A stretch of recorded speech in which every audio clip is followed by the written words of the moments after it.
Well, we've had two very entertaining Ginetta races around the Silverstone Grand Prix circuit so far today.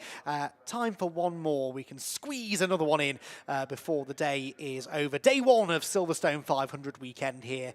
And the Ginetta GT Academy drivers have had to wait till the end of the day, but I'm sure they'll make that wait worth it for us as they get set to take the track for their first race of the weekend. 25 minutes, the duration of this race. It is James Nicholas who is on pole position. James Nicholas, who started the season off with a pole position and a race win last year, his debut season of car racing. Didn't have it all his own way at Donington Park, though. The season opener this year came away with just a second and a third place finish to show for it, but he's qualified pole position here at Silverstone by a couple of tenths of a second over Jamie Cordell, who is second in the championship coming into this second weekend of the season. And interestingly, the points leader, Charlie Digby, twice a winner at Donington last time out, qualified third. So the top three positions on the grid are the top three drivers in the championship, but in reverse order. Points leader Digby third, Cordell second on the grid and in the championship, and James Nicholas, with a little bit of catching up to do early doors in the championship,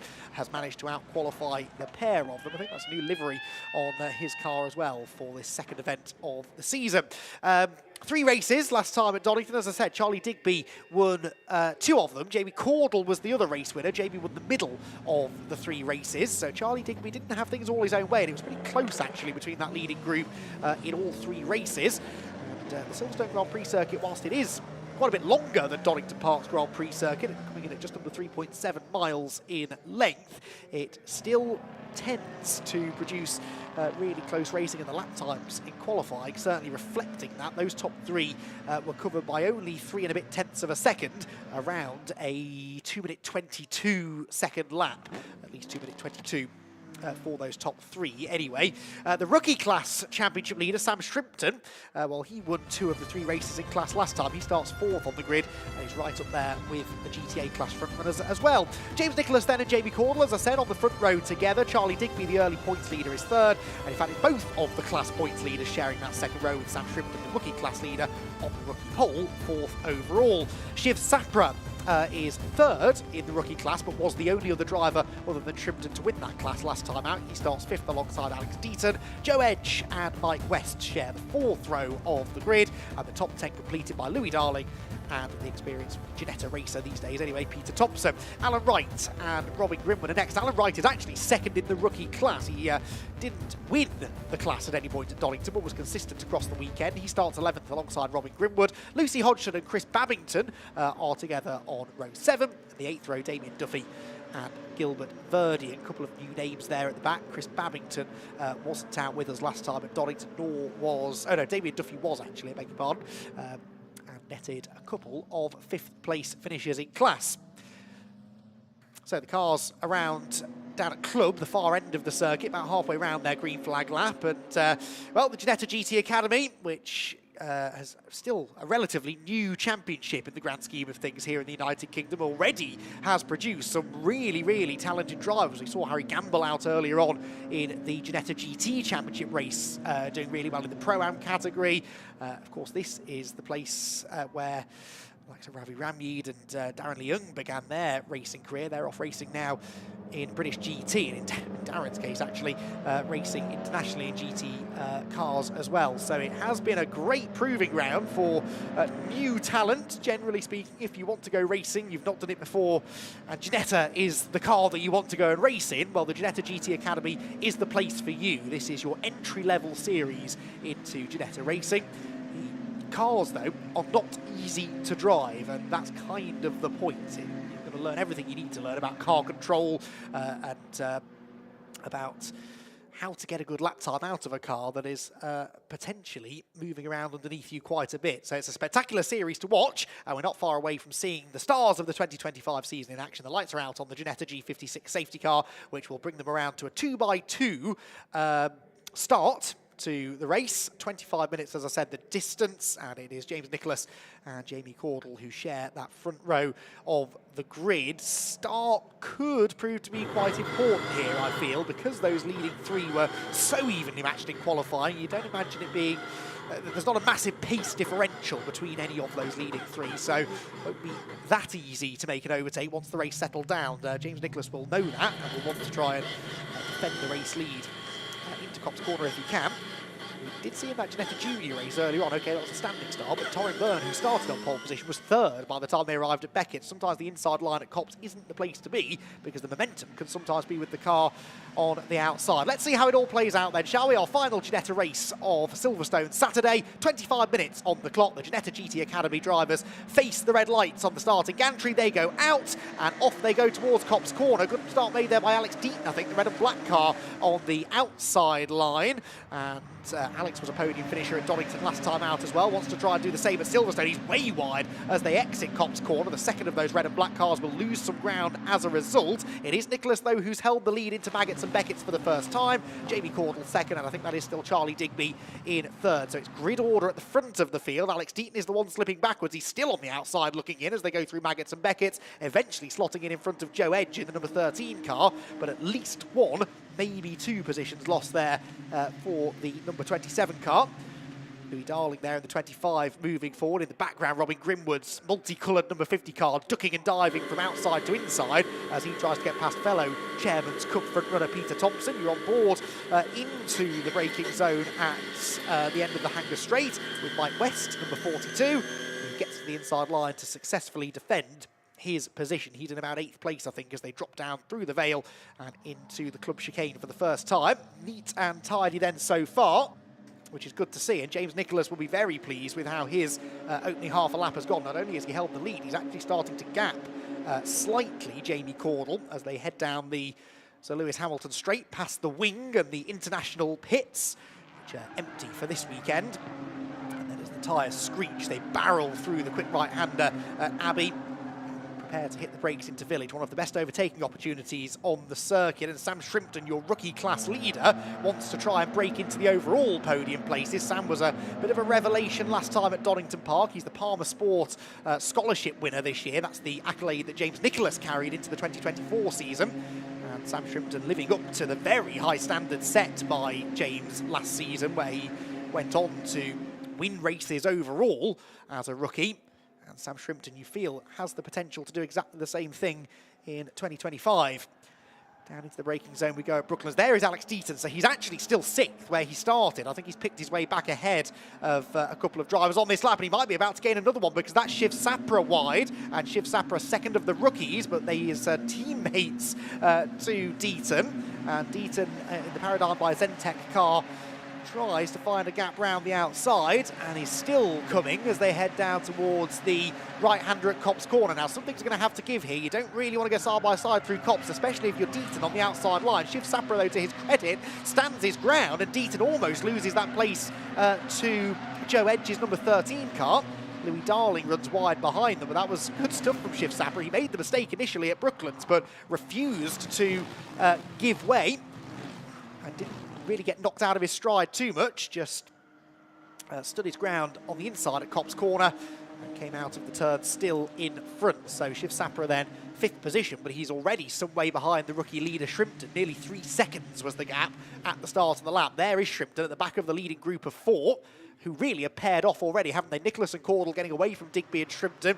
Then Sapra in 5th. Here comes Deaton then side by side with Edge, who tried the outside line but wasn't able to complete the pass at Stowe. So this for 6th position then. Drivers in 2 different classes, and you do score points within your class in the Ginetta GT Academy this year. So your overall finishing position matters little. Sam Shrimpton then, who's 4th overall, would score 35 points for winning his class, even if he were to gain any places, for example, get ahead of Charlie Digby. Interesting then that Digby, who was the 4th man at Donington last time, not quite able to live with the pace of the leading 2 in qualifying, or seemingly in the early stages of the race either. And of course, that won't be helped by the fact that he's watching his mirrors slightly now to try and keep Sam Shrimpton in the mirrors and not allow Sam to suddenly be filling the view out of the windscreen for car 14. Out of the loop, onto the Wellington Straight again. Another good overtaking opportunity coming then at the end of this long straight that takes you sort of behind the pits and paddock area here at Silverstone. and into the natural amphitheatre at the end of the lap. Grandstands surrounding this final sequence of corners. To our left there was the BRDC grandstand, which no doubt is full of family and friends cheering their drivers on. Always one of the best atmospheres in British motor racing, the BRDC grandstand. I'm sure it's very full this afternoon. So Sam Shrimpton, I'm sure, has some supporters here cheering him on. He's doing very well in his class, but can he now get into the overall podium, notionally podium places? I don't think he actually gets to stand on the podium overall. It is just done in class, but if a rookie driver could be mixing it with the GTA class drivers, that is a really good sign, isn't it, that they will go on to achieve bigger and better things in the future.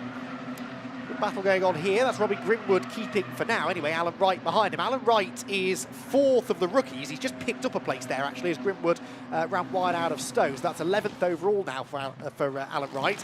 Alan had 1 2nd and 1 3rd place finish in class last time at Donington, but I guess, as you'd expect, maybe in the rookie category, a little bit more inconsistency across the race results, and his lack of inconsistency. I think he had a 2nd, a 3rd and a 6th in class was enough to, in fact, 2nd, a 3rd and a 4th, I think it was actually in class, was enough to net him 2nd place in the championship after the opening round.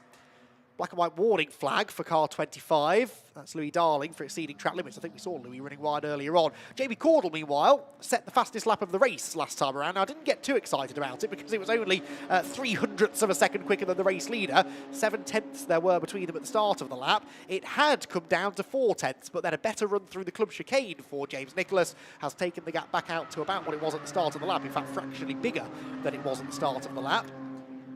James Nicholas can breathe easy as he heads into the village and the loop section of the track. He knows that the E3 Sport car is not quite close enough to attack heading into that sequence of corners. But Cordle in the first sector of this lap was 3/10 quicker, 3/10 slower than the Nicholas, who in fairness put in an absolute best in the second sector. So it wasn't necessarily that Cordle made a mistake, it was just that James Nicholas unlocked a bit more performance in that second part of the lap. The third sector, they're almost identical, but they're both slower than Digby, interestingly, in sector 3. So Digby now starting to shake off Sam Shrimpton. Not easy to say. And chase on after the leading two. It's Thompson there drifting a bit wide. Thompson with 77 of Alan Wright behind. Wright, of course, having gained that place at the start of the lap, trying to chase after the group ahead, but his next rookie rival is Joe Edge up in 7th position, so Alan Wright's really going to have to go some to get there, although in fairness, Joe Edge there, you can just see turning into cops now, the number 13 is in the group of cars that Alan is closing in on. So he's got half a chance maybe of getting there before the flag. Screeching of tyres again. They run on treaded tyres, the GT Academy G56s. So they don't have the grip levels available to them that the GT Championship cars do, for example. That car also based on the G56. But running with V8 power, the GT Championship cars. Slick tyres, a little bit more in the way of aero, although not a lot really. But these GT Academy cars are a little bit more beginner friendly. As I said, running on groove tyres as they do, it means that the car is never quite as stable underneath you as the drivers might like it sometimes, but it's a little bit more fun, some say. And it does teach them the basics of car control. Now, James Nicholas, all of a sudden, has been reeled in pretty rapidly by Jamie Cordle. That's because Cordle did an outright best first sector, 2/10 better than Nicholas, but he's made a much better go of the club chicane this time, so he's right on the tail of the leader as they head past the wing and pitch the cars into Abbey Corner, ride the curb on the inside, don't run too wide over the exit curb. That was pretty much inch perfect from the pair of them.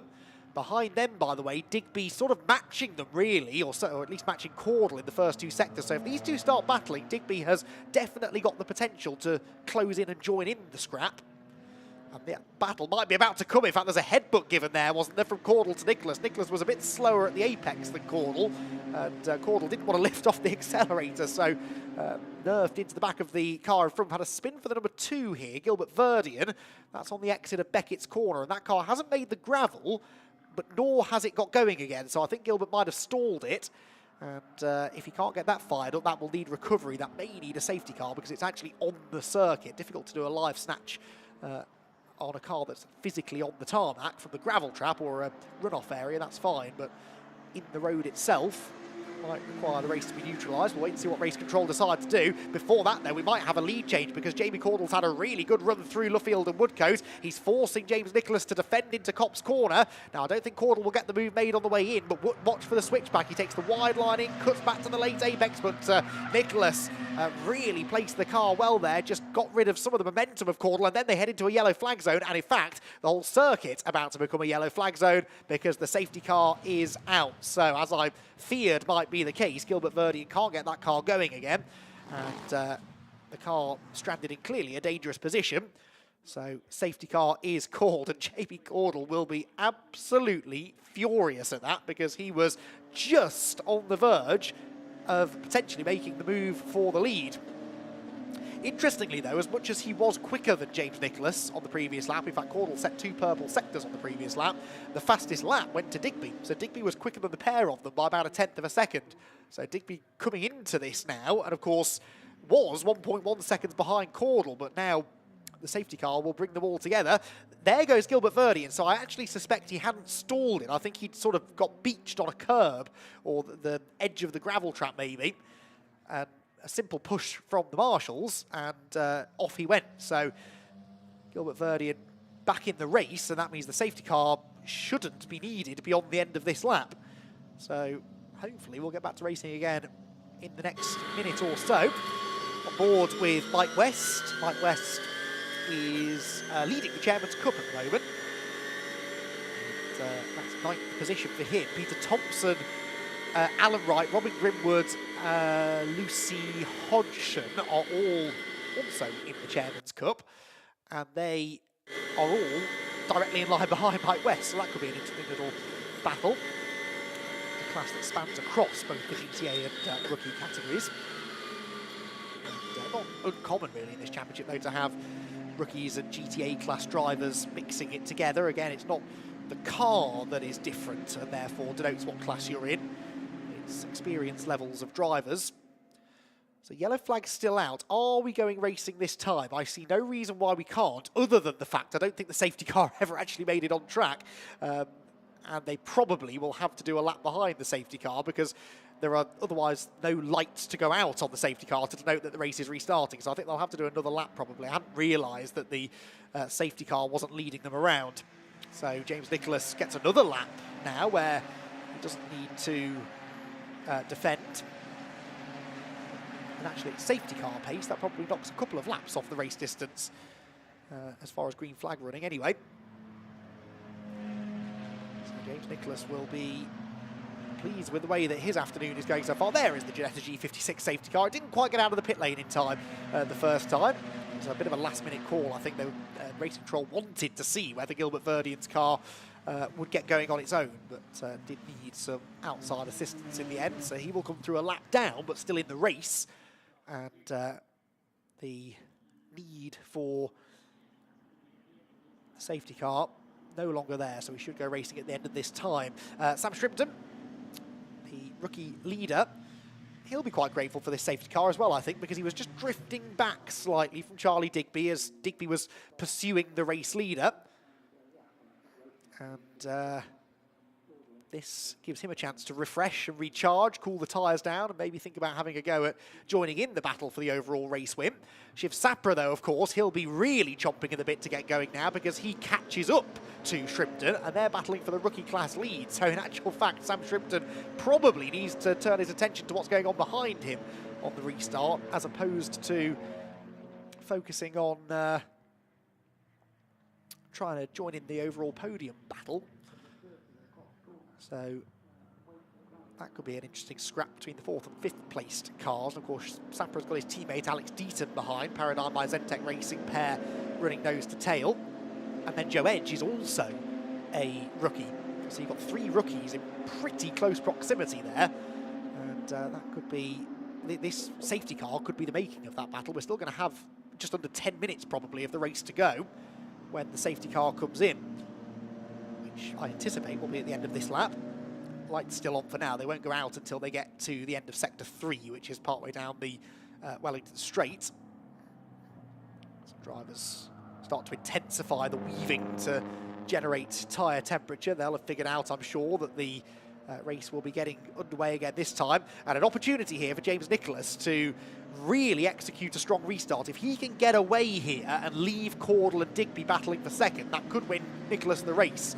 James Nicholas looking still for his first win of the season, as the lights do now go out on the Ginetta G56 safety car. James will back the field up. When does he go? Is he going to go early and try and use Brooklands and Luffield as two corners opportunity to extend the margin, or does he leave it to the last minute, try and shock Jamie Caudle? Either way, he wants Caudle to be busy defending second place and not busy trying to close in on, or indeed attack for second position. Here we go then. Ready to go racing once again in the Ginetta GT Academy here at the Silverstone Grand Prix circuit, and Caudle's gone just before they went into Luffield. That's a really good restart. That's about perfect, actually, for James Nicholas. And he's left a bigger gap between himself and Caudle than Caudle has over Digby, so it's the battle for second place that is more likely to kick off into the Copse corner this time. I also noticed Shrimpton's very much gone with those leaders, and he's built immediately a gap back to Shiv Sapra of just over a second. Digby is wide at Copse. Here comes Shrimpton. So Shrimpton buying straight into the podium battle. He's up alongside as they head to Maggots and Beckett's. The lead gap actually comes down through Copse corner, but it's side by side for third, and Digby desperately wants to hang on. He's on the outside through the right, but that's the inside for the left, which then becomes the outside again into the next right-hander, and Shrimpton is still there, and they touch sideways for Digby, but Shrimpton had the inside line. In fairness, Digby sideways over the exit curb manages to hang on to the place and manages to hang on to the car. Now look what that's done to Shrimpton. It's brought Shiv Sapra right onto his tail. That's the battle for the rookie class lead. The overall leaders are together at Stowe, so we're going to need split screen in a moment to follow both of these battles. Side by side again for fourth. Shrimpton seemingly not that worried about the rookie class, just wants to get into third place at all costs. He's going right round the outside of Digby at Stowe, and that is not quite going to work. So Sapra's alongside him for the lead. James Nicholas successfully defends into the club chicane, and behind, Shiv Sapra not able to do anything about Sam Shrimpton, but that was a really interesting opening sequence of corners on this race restart, because it looked at first like James Nicholas had bolted, but he must have been a little bit tentative through Copse on cold tyres. Jamie Caudle was not. He just sent it through the first few corners, got right onto the tail of the leader, and left Charlie Digby to deal with the rookie class leader Sam Shrimpton behind. In the end, they're all still in the same order. I'm not entirely sure how, because it looked on a few occasions there like positions were going to change. We might now have a positional change. No, not quite. That was Louis Darling looking to the inside of Alex Deaton for sixth. That's fourth in class, of course, and now Joe Edge gets to the inside. Oh, gets his nose very much chopped off. Shiv Sapra's on the grass. Oh, and there's a bit of shenanigans going on behind. That's Alan Wright going around. Oh, and in avoidance, nearly a spin for Chris Babington as well, making his debut in the championship today. And there was somebody else who nearly looped it in all of that as well. So a few drivers, I think, struggling on cold tyres. Maybe weren't working those tyres quite hard enough behind the safety car. Through Brooklyn, Shiv Sapra, not for the first time, is wide of the apex through that left-hander. This is the view from his teammate, Alex Deaton, behind. But Shiv Sapra, who had a golden opportunity, really, half a lap or so ago, to challenge for the class lead, is now busy defending fifth position from his teammate, who himself was very sideways coming out of Luffield corner. Oh, another collision. Off has gone 42, was that? No, 44 maybe. Lucy Hodgson. Couldn't quite see the number of the car in the gravel. Who have we lost? Peter Thompson, I think, was the one rejoining, and 77, I think it might have been. No, Alan Wright had already had a spin, hadn't he, up at Village. There's a few who have had dramas on that restart lap. It was Mike West, I think, number 42, who was in the gravel. It was right the first time. And that car isn't going anywhere, you would suspect. Oh, again, Alex Deaton's car looks a real handful, doesn't it, as it rides the curbs through the Maggots Beckett's sequence of corners. Out onto the hanger straight for the 8th time. The lead gap was nearly a second, actually, after all of that, at the end of the first lap after the restart. Here comes Louis Darling to the outside of Deaton. They bang doors slightly as they turn into Stowe corner. This is for 6th position. And they've got Joe Edge behind. Joe Edge wants to get on with getting past these two so that he can then chase after Shiv Sapra. Darling somehow has found a gap on the inside here through the Vale. He's late on the brakes, gets to the apex at the left-hander first and moves through. So Louis Darling gets ahead of Alex Deaton. Deaton will try and get the switch back though. Couldn't quite get the power down efficiently enough. And so 25 Louis Darling moves ahead of 27 Alex Deaton. has just let Shiv Sapra get away slightly now, though, so he's a bit safer in 5th. Good work by the marshals there to get Mike West's car out of the gravel without the need for another safety car. So, really good work from the marshals. The race can continue uninterrupted with just under 5.5 minutes to go. Sector 1 on this lap, Jamie Cordle was 1/10.5 quicker than James Nicholas. He was then about 1/10.5 slower than him in Sector 2. So again, they're trading sector times at the very front of the field. This battle for now just settling down a little bit. Mike West has pitted. That's why his name has catapulted to the top of the timing tower. He's not the race leader. He has pitted as a result of the off that he just had at Luffield. Towards Brooklands comes this ongoing scrap going on in the sort of middle of the top 10. Joe Edge there in 8th position, gap back then to Robin Grimwood and Chris Babington. Babington in the top 10 now, gained 4 places out of all of the action on that eventful race restart. So Babington really running well on his debut inside the top 10, 7th in class. There is Mike West's car. Gravelly tyres, that's the least of his concerns, though I think they're worried that maybe some gravel's got into the engine bay. They'll want to check that over rather than just send him straight back out there. If gravel gets somewhere that it shouldn't be in the engine, then that could be catastrophic. So best to be safe. He'd already lost the best part of a lap anyway and wasn't all that likely to have a chance of regaining any positions. So Nicholas leads then. Cordle did actually set the fastest lap in the end on that previous lap. A 22.6 was 4/10 quicker than the race leader. He begins the lap 5.5 tenths back. So my rough mathematics tells me that if he can repeat that, they should be nose to tail at the end of the lap. And we will probably be going on to, well, maybe the penultimate lap next time by. There's confirmation of that lap time. Cordle 2:22.6. Joe Edge here side by side with Alex Deaton. Deaton defending 7th place here from the man who is 3rd place in the rookie class. Notice the window, the driver's side window that is on Deaton's car, just coming away slightly from the rest of the car. I think it is just the window. I don't think it's the door, but the left-hand side window there on the 27 car, just a little bit loose.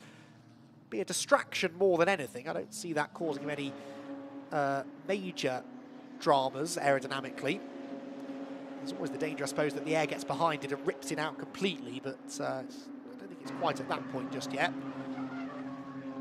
It's not particularly slowing him down either, is it? He's continuing to chase back after Louis Darling in the 25 car ahead. Lead battle toing and froing slightly on this lap. James Nicholas a couple of tenths quicker, I think, than Cordle so far, so the lead gap going back out. Here with the Zentek Motorsport cars, Alex Deaton turns through the loop.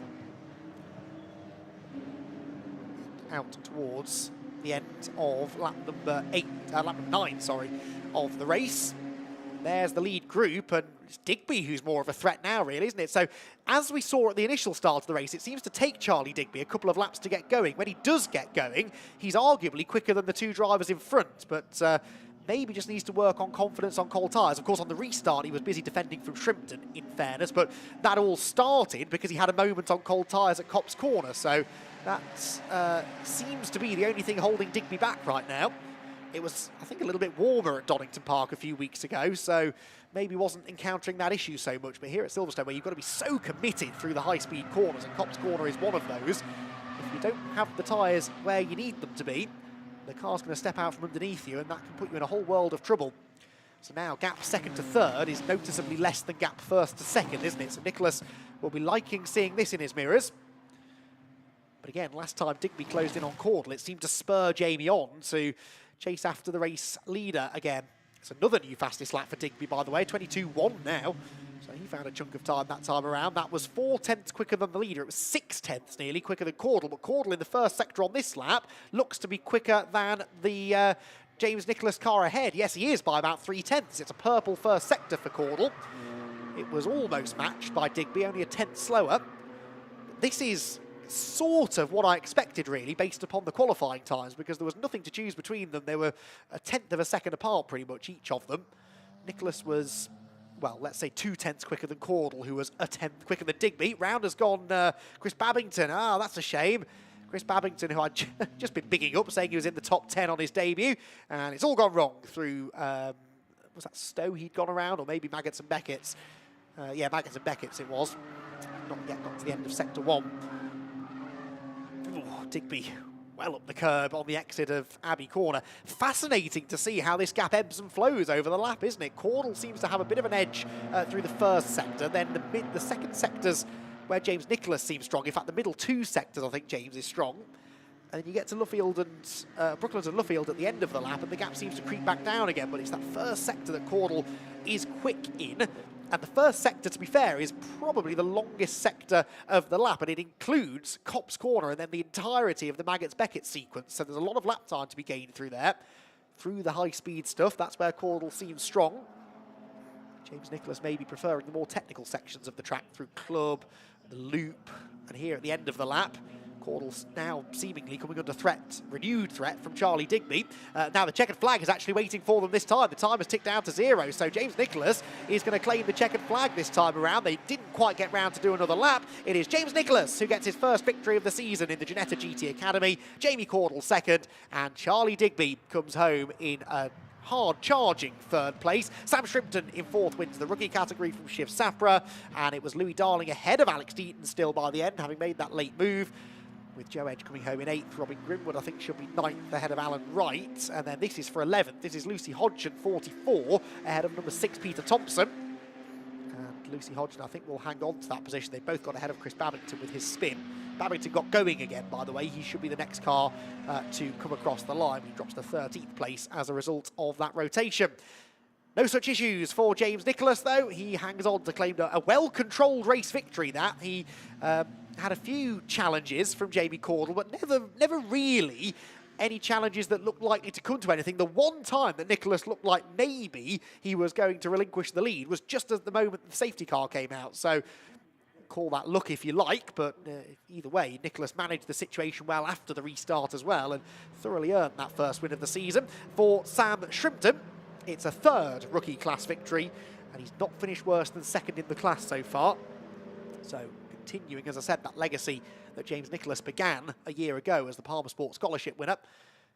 And James Nicholas there, no longer running with the Union Flag Palmer Sport livery, but can certainly say that he owes everything he's doing now to that opportunity that he claimed the winter before last, and continues to build on that now. There were a few people, I think, probably James himself, who were a bit surprised he didn't get a win at Donington Park. He was there or thereabouts all weekend, but qualifying didn't really go to plan for James last time out, and that meant that he was sort of coming from behind in all of the races. No such issues today. He was fastest in qualifying. He led every lap of the race.